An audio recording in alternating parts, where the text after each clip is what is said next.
देखो, जिस इंसान की कोई मंजिल ही नहीं है, जिसे पता ही नहीं मैंने कहाँ जाना है, बस भाग रहा है, तो उसकी मिसाल उस इंसान की तरह है जैसे कुछ लोग भाग रहे थे और लोग भी शामिल हो गए, वो भी भाग रहे थे। तो एक आदमी को रोके पूछा, कहाँ जा रहे हैं आप, ये कहाँ जा रहे हैं?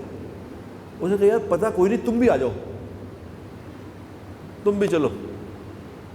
तो उनको क्या कहेंगे? ये पागल है। मैं दुनिया में क्या करने आया हूं? मेरा यहां क्या काम है? मुझे क्या करना है?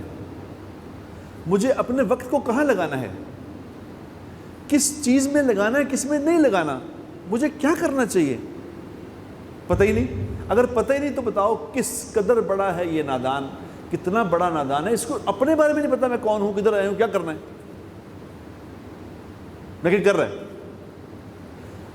अक्सर इस वक्त में जो लोग एजुकेशन हासिल कर रहे हैं, जी बीबीए कर रहे हैं, एमबीए कर रहे हैं, तो किसी से मैं पूछ लेता हूं, भैया ये बीबीए क्यों कर रहे हो आप?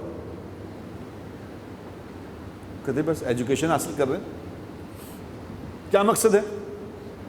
कोई बता नहीं, बस जॉब, ज़्यादा से ज़्यादा जॉब कर लेंगे, मकसद कोई नहीं। कितनी ज़रूरी बात है कि इंसान को पता हो कि मुझे करना क्या है और कैसे करना है।